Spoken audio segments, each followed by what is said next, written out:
Find viral ideas that 99% of your competition just don't know how to find, but is ultimately more simple than you think. Because no matter how good your editing is, no matter how polished your delivery is, and no matter how fancy your gear is, if the idea isn't strong, the video will flop, period. And here's the surprising truth. The biggest creators, the ones pulling millions and millions over and over, aren't any more inspired than you. They don't just get lucky, they've built systems for generating viral ideas on command. And that's why they keep winning. So in this video, I'm gonna break down exactly how you can do the same. All right, we're gonna cover number 1, why most people fail at the ideation phase. Number 2, the 3-part framework that every viral idea needs. And number 3, how to scout for breakout patterns that prove what works. Number 4, how to reframe and reinvent proven concepts so you're original, not a copycat. Number 5, the hidden psychological and cultural triggers that make ideas spread. Number 6, finally, how to build your own repeatable viral engine so that you never run out of ideas again. Okay, this isn't theory. We've done it for many, many clients for just about a decade now. This is the blueprint that top creators and brands are secretly using every single day. So, why most people fail at the ideation phase? Let's start with the question, why? Everyone blames editing, charisma, or the algorithm. But the real reason most creators fail is pretty simple. It's just that their ideas simply aren't good enough. So let's break down the 3 biggest traps, okay? Trap number 1 is confusing topics with ideas. Most people think that an idea is just a topic. Make a video about fitness. Make a video about investing. Make a video about productivity hacks. That's not an idea, it's a category. And categories don't go viral. Not fitness, but I ate like an Olympic sprinter for 30 days. Here's what happened. Not productivity, but the 3 productivity hacks billionaires secretly use but never talk about. Not investing, but the strange investing trick that turned $500 into $5,000 in just under a year.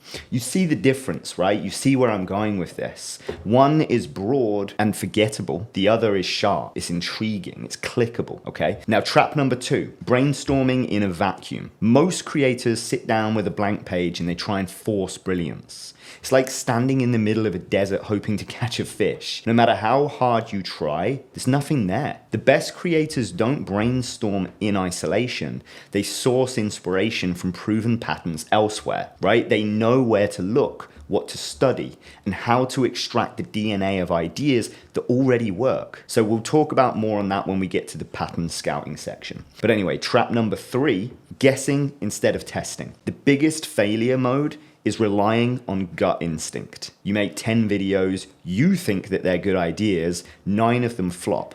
Why? It's because you're guessing. The top creators don't guess. They use breakout ratios, which is a way of measuring whether an idea has already proven it can outperform the expectations in a certain category. So when they see something with a breakout ratio of 5x, 10x, 50x, whatever, they know the market voted. And that's worth paying attention to. You can then shift that into other categories and places, but you already know it's a breakout. It's an outlier. Now, why this matters, right? The internet is brutally efficient. Weak ideas always die fast, and strong ideas rise instantly. Often they go viral. And the difference between weak and strong isn't talent, it's the process. Once you build a repeatable system for generating strong ideas, growth becomes inevitable and it stops ultimately being random, right? You can predict it, you can scale it, you can sustain it. That's why we need to shift from inspiration driven to system driven. And that brings us to the next part. What actually makes an idea viral? So section number 2, the viral idea framework. 3 core components here. If you study every piece of content that has ever gone viral, whether it's a YouTube documentary or a TikTok skit, a Twitter thread, X, you'll notice something. Despite looking different on the surface, they all share the same underlying structure. A viral idea is never just a random thought. It's the careful alignment of these 3 essential components. Number 1 is relevance, the cultural or emotional hook that makes people care, makes them give a shit. Number 2 is the curiosity, the gap in knowledge that makes people click, or retention, keep watching. Number 3 is going to be clarity, the simplicity that makes people immediately understand the value. So Let's break these down in more detail, okay? All right, number one, relevance. Why this? Why now? Relevance is what makes an idea feel urgent and worth paying attention to in the moment. It answers the question, why should I care about this today? Sometimes relevance comes from timeliness, a news story, a trending product, or a sudden cultural shift. Examples here is when AI tools exploded into mainstream awareness, right? Creators who quickly made content around ChatGPT saw massive spikes in attention, not because they were better than anyone else, but because they were the first to align with what the audience was already curious about. Other times, relevance is timeless, but deeply personal, right? This could be a topic like how to save money. That's never going to stop being relevant. What changes is how you package it. If you connect that timeless subject to struggles that are currently being experienced, inflation, housing prices, then you create both longevity and immediacy. So the key to spotting relevance is paying attention to cultural momentum. Ask yourself, what conversations are people already having? What frustrations or desires feel sharper this year than maybe last year? What is attention naturally flowing towards? If your idea taps into a stream where people are already swimming, it instantly has a higher chance of breaking out. Next up is the curiosity side, the open loop that demands to be closed. We're humans, our brains are wired that way. Once you have relevance, you need curiosity. And without it, people may notice your video, but they might not actually click. Now, curiosity works by creating an information gap, something that feels incomplete. And the only way to resolve it is to watch the video. The psychology here comes from the Zeigarnik effect. It's a principle that says unfinished tasks or unanswered questions stick in our minds more than resolved ones. Viral ideas exploit that by presenting just enough inspiration or information to spark interest, but without the resolution until the viewer engages, or ideally gets to the end. And this is why titles like "The Secret Design Trick Apple Never Talks About," or "I Tried Living Without a Phone for 30 Days," or "Why This Simple Logo is Worth $10 million," like each of those creates a question in your mind that you just have to answer. Like, why does that simple logo allow this brand to be worth $10 million, right? That's why they perform so well. Curiosity gap. Each one creates a knowledge gap that the audience feels compelled to close. But curiosity isn't, of course, just about the titles. It also applies to the video, the thumbnail. Great creators build micro-curiosity loops throughout the storytelling. They don't reveal everything up front. They layer in tension, ask questions, tease what's coming next. So if you want your ideas to be more clickable, more watchable, more shareable, learn to master curiosity. Think in terms of puzzles, mysteries, contrasts. Don't just tell people what's in the video. Hint at what they'll miss if they don't watch it. Number 3 was clarity, simplicity that spreads. Here's the hidden killer of most ideas. They ultimately lack clarity. Even if your topic is relevant and the title sparks curiosity, if the audience can't understand the value within it, especially up front, first 2-3 seconds, they're gonna scroll away. People don't have time to decode complex issues or complexity in general. They need to immediately grasp what the video is offering. So clarity is about packaging, right? It's how you compress a complex subject into a single digestible promise. Think of it like a billboard on the highway. Drivers going past it 60 miles an hour, 70 miles an hour. They only have a second to read it. If your message is tangled and complex, they're gonna miss it. And this is why some of the most viral content often sounds almost too simple. How I Learned a Language in 30 Days. The most dangerous game ever created. The real reason we can't sleep. These are simple, not complex titles that are going to explain what's going to be coming there, whilst also creating that curiosity gap that we discussed a minute ago. So behind these titles, there's nuanced stories. And the framing ultimately is the part that's crystal clear, because anyone, regardless of their background, can understand what's actually being promised. The trick to clarity is stripping away everything that's non-essential. If clarity is missing, even the best ideas are going to get lost. But when clarity is present, the most complex subjects feel accessible. So how these 3 components work together. Think of relevance, curiosity, and clarity as a triangle. If one side is weak, the structure is going to collapse. So relevant but not curious is going to get ignored. Curious but not clear, well, it's going to be confusing. And even if you're clear but you're not relevant, it's going to be boring. So only when the three align does the idea have viral potential. Take any famous viral video and just dissect it. You'll see that same pattern repeat. It's going to be relevant, it's going to tap into culture or universal emotions, it's going to create curiosity, promises a surprising discovery layered in, and it's going to be clear. It's going to deliver a simple, understandable package. And this is why some creators seem to get lucky again and again. It's not luck.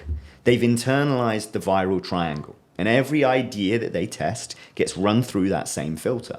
Some, unfortunately or fortunately, get it just by the nature of them just knowing it subconsciously at this point. They don't even need to think in those layers as strategically as that. It just comes naturally because they've probably been doing it for so long. But I promise you, no matter what viral video you look at, that same triangle is going to apply. So once you understand these three core components, you're going to stop wasting time on ideas that were doomed before they even got started. You can evaluate your brainstorms through a sharper lens. It doesn't tie into something people care about right now, then it's not worth doing. Does it spark a question that demands an answer? Can it be explained in the simplest, clearest way possible? If your answer isn't yes across the board, you're better off refining or discarding the idea. Because when you respect the framework, your hit rate is going to improve dramatically.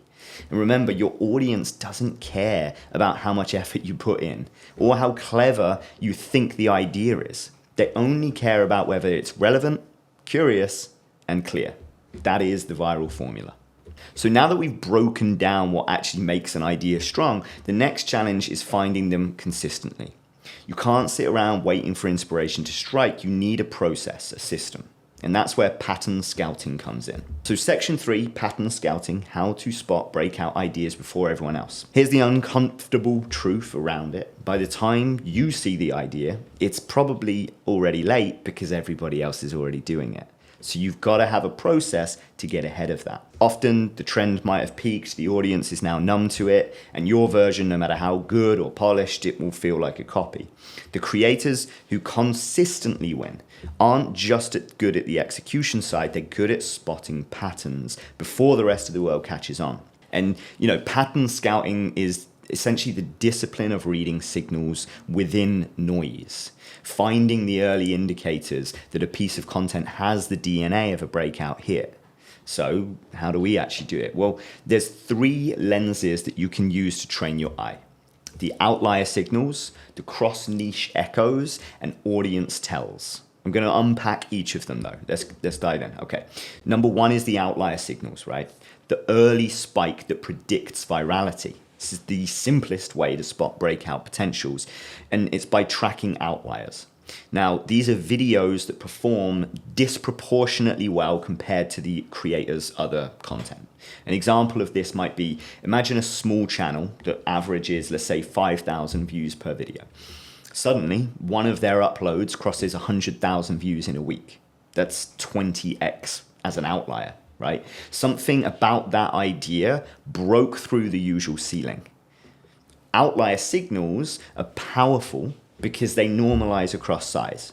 1 million views for a channel that usually gets 900,000 isn't a breakout, it's not an outlier, right? 10,000, 100,000 more, but it's a percentage, it's a 10% variable, right? But 50,000 views for a creator that normally gets 5,000, it's a 10x. So here's what to watch for. Unusual spikes in early engagement. So if a video is picking up likes and comments and shares at, let's say, 3 to 5 times its normal rate within, that first 24 hours, then it's definitely going to be worth studying. Sustained upward curves as well, right? True breakout ideas, they don't just spike and then, die, they actually accelerate. So the spike might happen, but the second and third day outperform the first because sharing is driving the momentum. And then also organic reposting. When an idea is clipped, when it's stitched, reshared outside of the creator's control, that's often a sign that it's got, contagious value. There's a little bit of care that you have to take with these, because sometimes the creators themselves will pay third parties to clip the content. But even then, you'll see spikes in performance that would reinforce that this is probably an outlier portion or subject matter or content idea in itself. Pattern scouts don't just watch their own numbers, right? They're watching ecosystems, other creators, adjacent niches, even small experimental accounts, because an outlier in someone else's world might be tomorrow's mega trend within yours. The next one that we talked about is cross-niche echoes, so borrowing from adjacent markets. This is essentially looking outside of your niche. Viral mechanics often travel across categories. What works in gaming might work for education. What works in finance might often work in fitness. The surface details, of course, differ, but the underlying psychology remains the same. So, for example, a 24-hour challenge format that took off in lifestyle vlogs, eventually spreading into business content. This could be 24 hours living like Warren Buffett.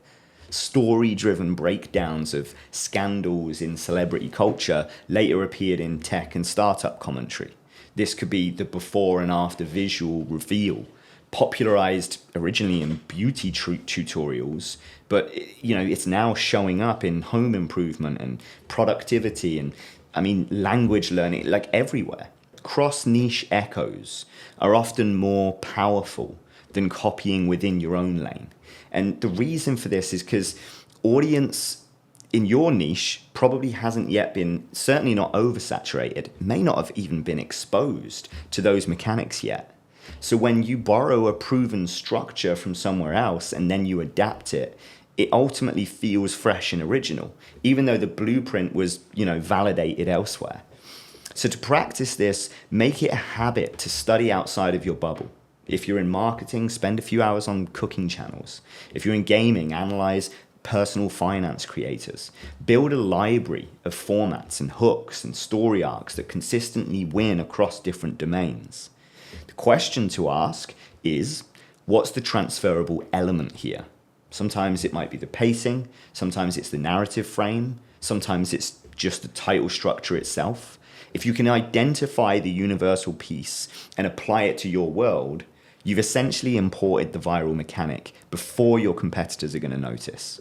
Now, next is audience tells, listening for hidden demand, right? The third here, often most overlooked. Signal comes directly from your audience.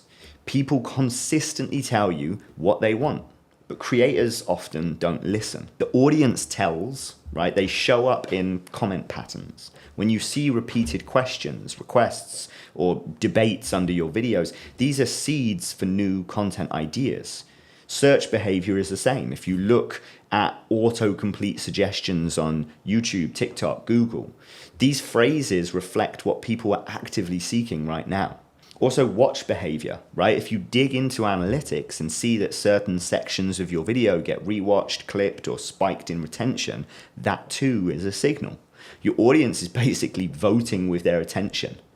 There's, the famous example of this, unboxing videos. They weren't invented by brands. They were pulled directly from audience curiosity. Viewers wanted to see what was inside products before buying them, and creators who spotted that demand early built entire careers off of it.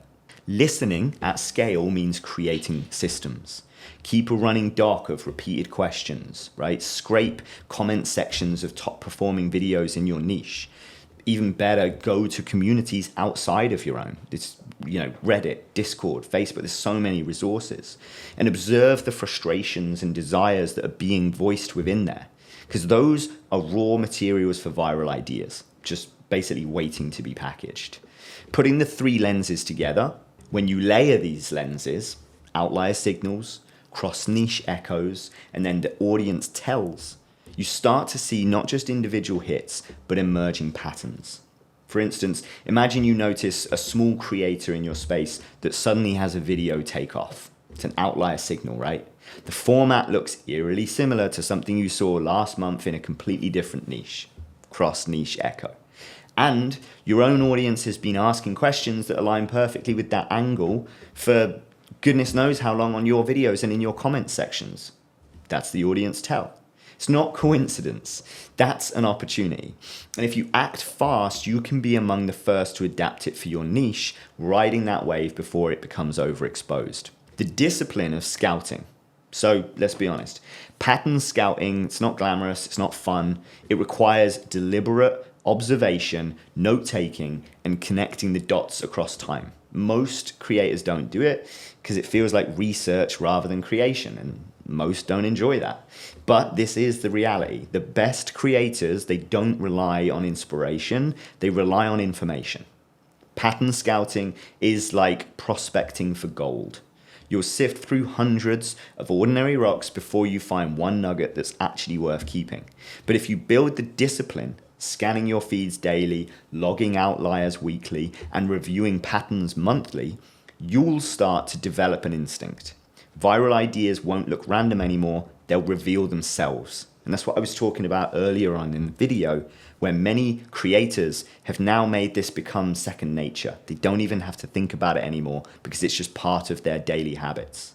And once you've trained your eye to spot these signals, you gain a permanent edge. Because while everyone else is chasing trends after they peak, you'll be the one sitting and setting the pace. So far, we've looked at what makes a viral idea strong and how to scout for breakout signals. But spotting ideas is only half the battle. The real leverage then comes from analyzing them, breaking down the mechanics of what worked so that you can replicate it. That's where we're going to move next, okay? The viral idea That's where we're going to move next, okay? The viral idea dissection tool. So by now, you know how to spot breakout signals before the crowd. But recognizing an idea is only the start, because the real edge comes from dissecting that idea, pulling it apart like an engineering reverse. By now, you know how to spot breakout signals before the crowd. But recognizing the idea is only the start. The real edge comes from dissecting that idea, pulling it apart like an engineer reverse engineering a machine and figuring out why it actually worked. Most people stop at this video blew up, so I'll do something similar. And it can work, but it's surface level thinking. It rarely produces consistent results. Winners don't just copy, they decode. They break a viral video into what's working, and in some instances, the areas that aren't, right? Identifying what's repeatable and then rebuild that into something new that still carries the DNA of what made it succeed in the first place. This is where the viral idea dissection tool comes in. Think of this as like a set of lenses for analyzing any viral video out there. It's a way of breaking it into 7 essential components, right? You can study, remix, and then reassemble fresh ideas for your own channel. So let's look at the 7 viral idea components that we look at.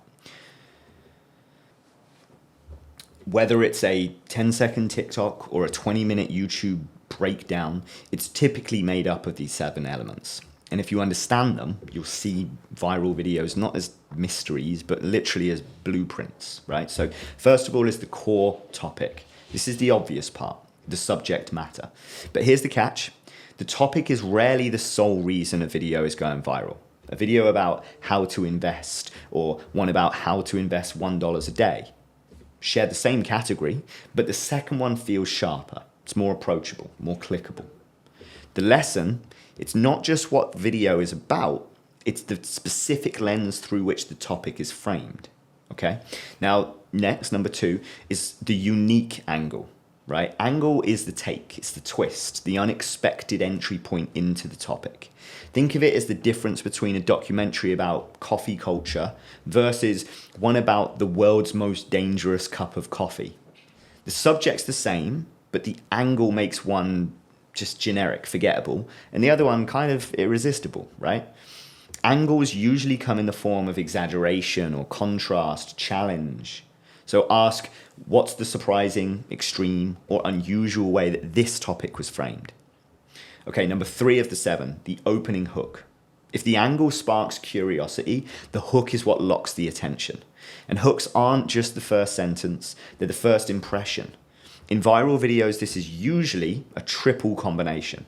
The spoken hook, audible, what's said in the first few seconds. The visual hook, what's shown on the screen instantly. And then the text layer hook, what's written to highlight and reinforce the interest. A hook isn't about being clever. It's about collapsing the distance between, maybe I'll watch this and I can't look away, right? Hit them hard with all of those layers. Number 4 of 7, the story arc. Even short videos, they do have structure. The build-up, the reveal, the payoff. Some follow a list format. Others build tension like a mini drama. Others may use contrast, problem, struggle, resolution. The best viral videos don't ramble. They carry viewers through an intentional sequence. And when dissecting, we've got to ask, how did the story unfold? Was it curiosity driven? Was it challenge based or transformation? These are the things that we need to understand. Number 5 of the 7 is going to be the visual format. This is the layout of the content. Is it a talking head with jump cuts, screen recordings, overlays, raw vlog POV, whiteboard explainer? Each format triggers a different response. The same idea told as a polished studio shoot versus a handheld shot on the go clip will land differently.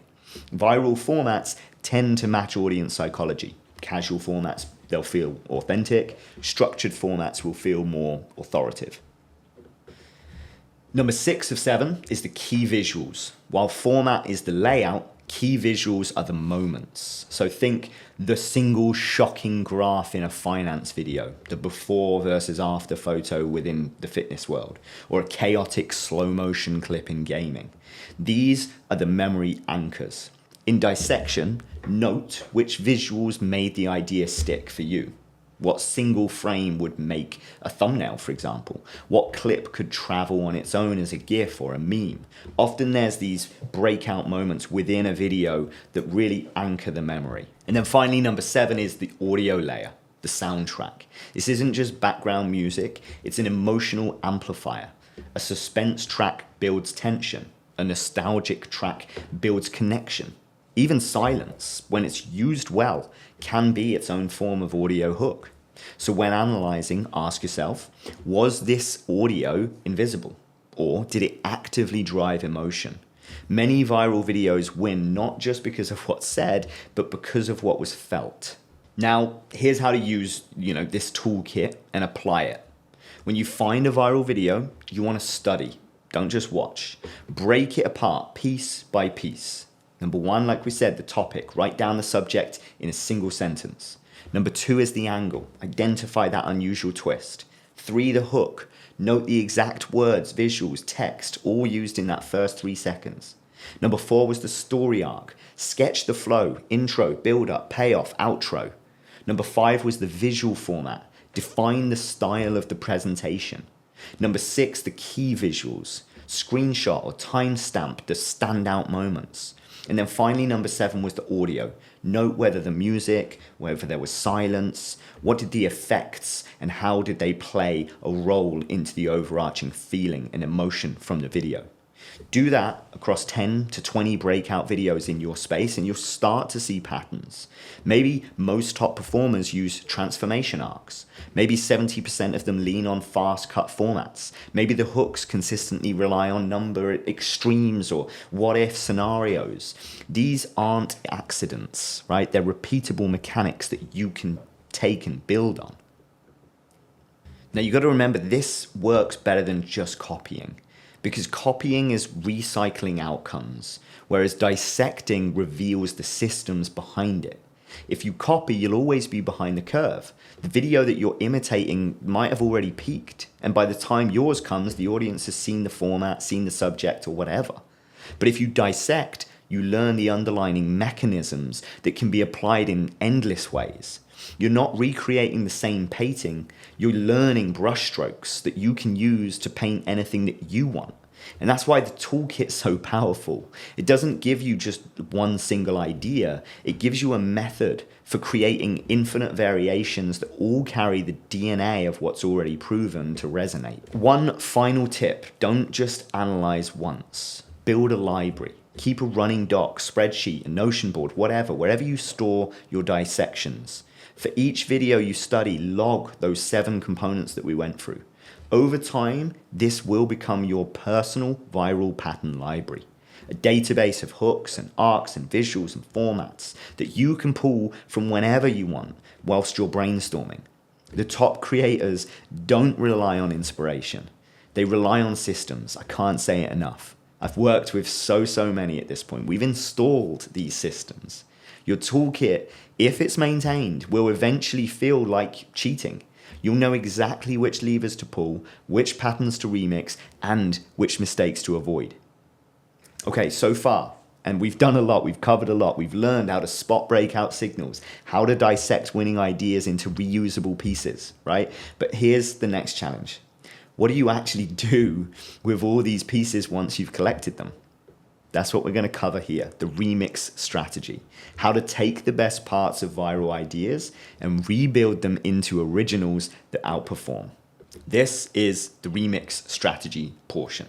Dissecting viral ideas is powerful, but arguably only half the game. Breaking down a video into its moving parts gives you understanding, but understanding alone doesn't grow a channel.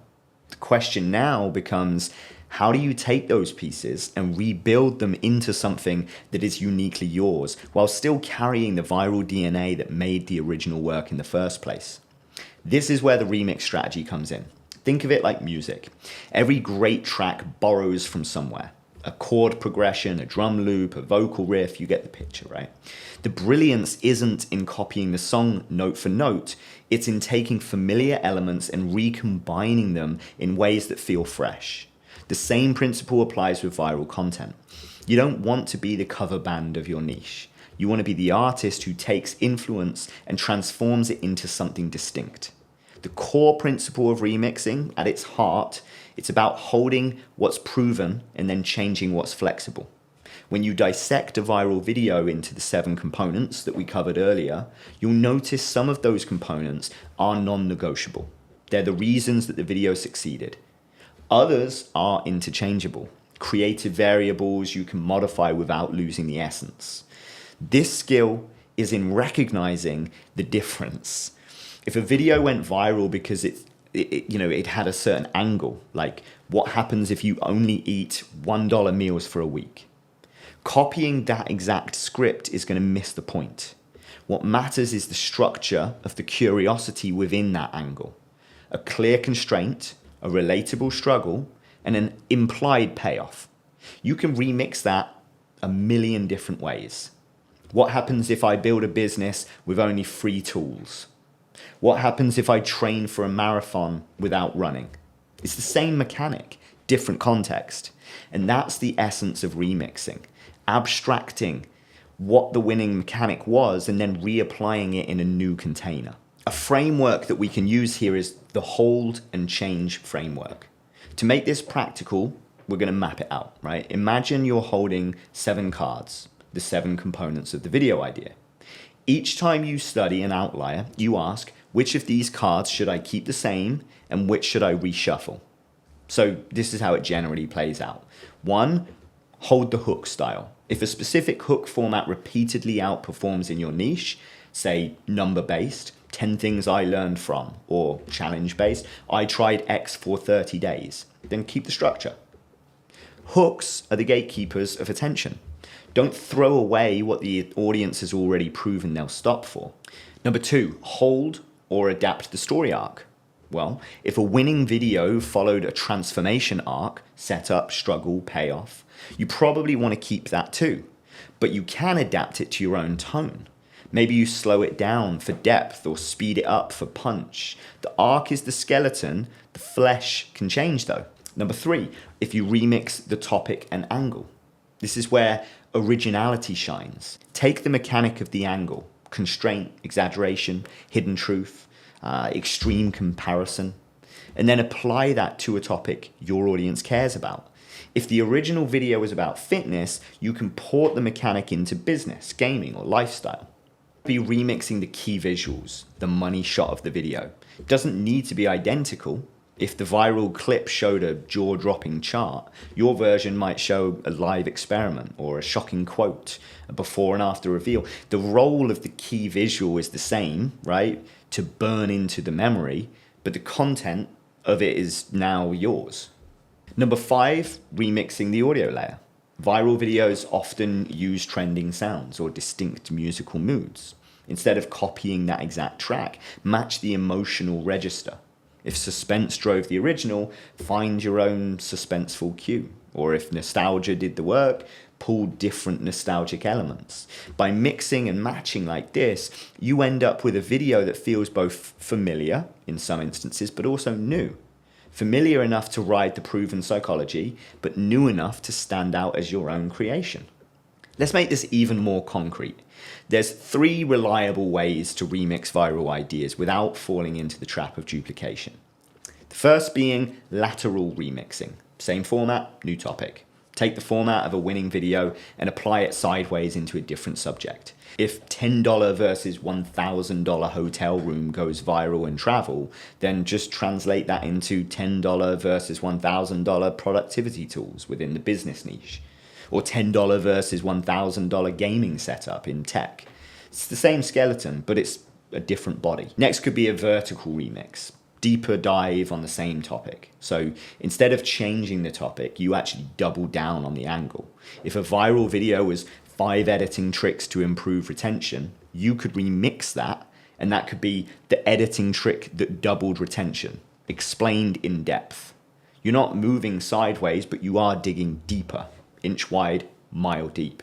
This works because audiences who enjoyed the surface level version ultimately and likely crave the next layer of detail. Or third, cross-pollination. Borrow from another niche. This is where the biggest breakthroughs often happen. You borrow a mechanic from a completely different niche and then apply it to yours. Cooking creators are blowing up doing 24-hour food challenges, then you just translate that into 24 hours to launch a startup within the business niche. Or gaming creators hook audiences with impossible scenarios, so you could build that same pattern into education, science, fitness. This strategy not only feels fresh, but often, gives you first mover advantage within your niche as opposed to the other that you've borrowed it from. So, why do audiences respond to remixes? It's pretty clear, right? The beauty of the remix is that it creates a balance between novelty and familiarity, right? You get this now. Audiences crave surprise, yes, but they also gravitate towards patterns that they subconsciously recognize. A fully original format can feel alien, a copied one can feel stale, whereas remixing sits in that sweet spot. Think of it like Hollywood. Every blockbuster is familiar in some way. A hero's journey, a conflict, a climax. But each one dresses the skeleton differently. Superheroes, fantasy epics, sci-fi thrillers. The pattern is old, but the container feels new. And that's why people keep showing up. The same applies to content. Remixing lets you deliver what feels fresh without reinventing the wheel every time. One warning here is lazy remixing. It's just copying with a coat of paint, right? Polishing what was already there and already existed in the same way. The audience are going to smell it, and platforms honestly punish it at this point. So a lazy remix is when you swap only surface details, like change a title or, some minor thing, but you're keeping the same angle, same visuals, the same hook. That's basically duplication and not innovation, right? The litmus test here is pretty simple. If your version could exist alongside the original without being or feeling redundant, then you've done it right. If not, and if you're, in two minds about it, then sure, go back and rethink. Now let's put the remix strategy into action. So here's a simple weekly exercise to practice. Pick 5 viral videos in your niche. Run them through the dissection toolkit, the 7 components. For each, brainstorm 3 remix variations using the pathways that we talked about before. lateral, vertical, cross-pollination. Log these into your viral pattern library, and then after a month, you won't just have copied ideas, you'll have a bank of 50, 60 fresh, data-validated, remix-ready video concepts that feel original, but they carry the DNA of what's already working. Okay, section 6, the compounding loop. By now, we've learned how to spot patterns before the crowd, dissect the viral videos into building blocks, and remix those blocks into original ideas with proven DNA. But here's the final truth about virality that most creators don't really want to hear in the first place. One viral video doesn't matter. It feels like it matters. It feels like the moment you've been waiting for. The dopamine spike, the flood of comments, the surge of new subscribers. It is at times intoxicating. But if that single viral video doesn't lead anywhere, it's just a spike on a chart, a blip in attention. Tomorrow, the internet moves on. The creators and brands who dominate aren't the ones who went viral once. They're the ones who built what we call a compounding loop, a system that turns every viral hit into fuel for the next, creating exponential momentum that feels almost unstoppable. Most creators treat virality like it's almost winning the lottery. They get a hit, they celebrate, and then they go back to square one, staring at a blank page, hoping that lightning's going to strike again. But virality honestly isn't luck, it's leverage. When a video blows up, you don't just get views. You get 3 currencies that can be reinvested. Number 1 is the attention, a flood of new eyeballs on your work. Number 2 is insight, raw data on what hooked people, what kept them watching, and what drove them to share in the first place. And number 3 is authority, the credibility of being a creator who gets it, the one who captured the zeitgeist. If you spend those currencies wisely, they multiply. If you waste them, they disappear. That's the difference between a one-hit wonder and a creator who compounds into a brand. The 3 inputs of compounding are, once the loop works, because each viral hit creates the inputs that stack, right? Number 1 is the audience growth. A viral video, it's a magnet for new viewers. But the real question is, how do I make them stay? Creators who compound don't just celebrate follow spikes. They build systems that capture and nurture those viewers. Playlists that encourage binge watching. Calls to action that funnel them into the ecosystem and therefore into the next video. Ecosystems that turn casual viewers into committed fans. Number 2 is the insight growth. Every breakout video isn't just entertainment, it is an experiment. The title, the hook, the pacing, the visuals, all of it carries signals about what resonates. Compounding creators mine those signals relentlessly. They treat each viral hit like a lab, pulling insights that can be reapplied and stress tested in the next cycle. It's all the stuff we talked about before. One win creates the blueprint for 10, 20, 30 more. And number 3 is the authority growth. Authority. Virality, it's positioning you. It frames you in the eyes of the audience. You're no longer just another creator. You're the insider, the authority, the one who saw what others missed. So smart creators cash in on that positioning. They use it to land collaborations or pull viewers deeper into their ecosystem, take bigger creative swings as a result of it. Authority, once earned, makes every future idea more magnetic. And here's how the compounding loop plays out.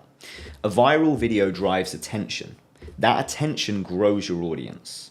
Audience growth creates more data, insights, and insights sharpen your next ideas. Authority amplifies their reach, and the next video doesn't just perform, it outperforms. Each win doesn't stand alone, it stacks, and the stacking effect is where exponential growth comes from. You don't build a compounding loop by accident, you engineer it. And we have 4 moves that matter the most. Number 1 is link forward. Every viral video should point towards the next, turning curiosity into a chain reaction. Number 2 is extracting insights. Debrief every hit. Why did it work? What can be repeated? Document it. Number 3, reinvest authority. Use the credibility to open up doors, collabs, bigger projects, or new audiences. And then number 4, tighten the feedback loops. shorten the cycle from viral signal to the next execution. Speed is what compounds. And this is where creators make the leap from random spikes to predictable momentum. Because a single viral video is noise, it's luck often, but a compounding loop is music. It turns the chaos of content creation into rhythm and structure, into something that you can ultimately scale. And that brings us to the end of the video, the system. From spotting viral signals, to breaking them into building blocks, to remixing what already works, and then compounding that into momentum. This is the full loop for finding viral ideas on demand. Because here's the truth. One viral hit is luck. We've said it time and time again. But a repeatable process for finding viral ideas is power. It's everything. The creators who win aren't guessing. They're running a system that makes their next viral video less of a gamble and more of an inevitability. And once you master this loop, you don't just make content that gets views, you build a machine that generates viral ideas over and over and over. So if you've been stuck waiting for inspiration to strike, stop waiting. Start mining, start remixing, and start running the system. Because in this game, luck is temporary. Systems are forever. All right, that's it for this one. I'll see you on the next video.